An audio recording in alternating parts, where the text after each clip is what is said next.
The Sports Show. Time to turn our attention to pro fitness. Now, I know, Pop, you're going, what is that? Because you look at yourself and you go, I'm looking pretty good. But we thought we'd go to a bloke who is a world-level champion. Yep. Craig Fisher joins us. Craig, thanks for your time, mate. Thank you. All right, now let's start a little bit about yourself first, mate, because most people look at a bodybuilder or a fitness model and go, it just happened like that. That was pretty easy. But for you, mate, you're a chef first. Yes, that's correct. So how do you go from a chef to suddenly fitness man? I suppose I was always into like working out, like played a bit of footy, and then obviously you have to go to the gym and that. So like, you know, working out was always, you know, something you did. But then I started cooking, and I suppose just I lost a little bit of interest, and I wanted to further my career in the fitness industry and help people in that aspect, I suppose. But you know what? They probably complement each other perfectly. I mean, understanding what you're cooking is part of preparation to get fit, really. I mean, you couldn't have asked for two elements to come together so well. So when you make that decision, what does that mean? What does that look like? What path do you choose to go? Well, that's actually a good question because, you know, obviously there was a stage when I was cooking, and I really enjoyed it. I think I just wanted to further myself in the fitness and as I was saying before, help people in that aspect on being able to help them, you know, achieve something in their life, and I suppose be a part of that as well, and achieve them, just help them with their goals. Mate, 2014, you're first in the state in the INBA fitness, and then 2 years later, you're third in Australia in the men's physique. The same year, second in the world pro-level men's fitness. What's the difference between pro-level men's fitness and physique? Well, with the fitness, I first started, I thought it was a good thing. I messed that up. Yeah, sure. I think men's fitness, it's a good thing to start with, and then you've obviously got physique and then bodybuilding. So with the conditioning, your men's fitness, I keep messing that up. No, that's all right. Yeah, it's all right. You can say it any way you like. Oh, okay, no worries. It doesn't matter to us. Yeah. With the men's fitness, it's a good thing to start if you're trying to do comps. And then from there you progress onto your men's physique. With the conditioning, you're looking for a little bit more size in your physique. Your conditioning is very similar. I suppose, like I was saying before, you have to be a little bit bigger, and it depends on the judge on the day as well. So there are a few criteria in different federations as well. When you talk about becoming a little bit bigger, how difficult for you to put on mass? Some people put on mass easy, some people can't, some people lose weight easy. Is mass easy for you? There are different body types. For myself, I do struggle on putting size on, so obviously I need a little bit more time. Some people do struggle losing that weight where I actually have that advantage, I find, and there are a few mates that get a little bit annoyed with me as well. So like through my prep, or every single time cardio I don't do.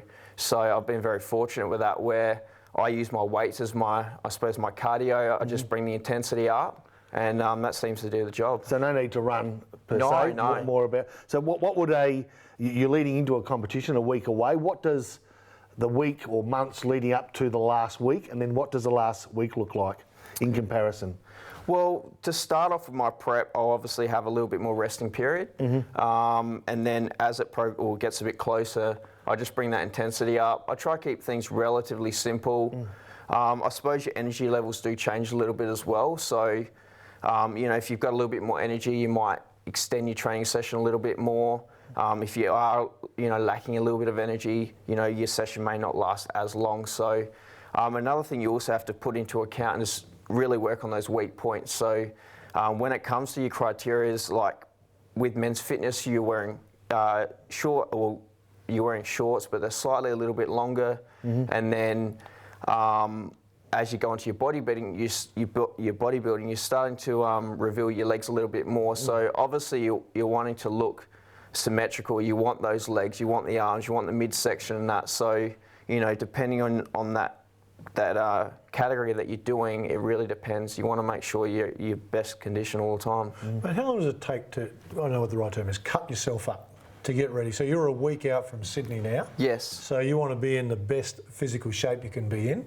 Yeah. How do you fine tune that when you arrive in Sydney, you said before we came on, a couple of days just to settle in, do some light weights. What's the mindset for you going in to the first day? It's really interesting. Like, I found my composure a lot better now. When I first started, I remember having my first coach and I was prepping for 20 weeks. Wow. So for that was actually really tough. And you know, in the last couple of years, my preparation has got smaller. So I suppose, like, with a little bit more experience, you tend to have a better mindset as well. I do coach people as well, so I've been able to have that experience as well. And I suppose the one big thing that I do pass on to the people I do coach as well is having a good support system, and then obviously making sure you are getting support from, like, friends, family, because that plays a really big role. What about the diet? Given that you have got the chef background, what does the diet look like for you as you're trimming right down? What is a normal day's eating? That's a really good question, because there are so many ways that you can be doing it. For people out there, there's a lot of what fits your macros. So some people are very flexible, or they call flexible dieting.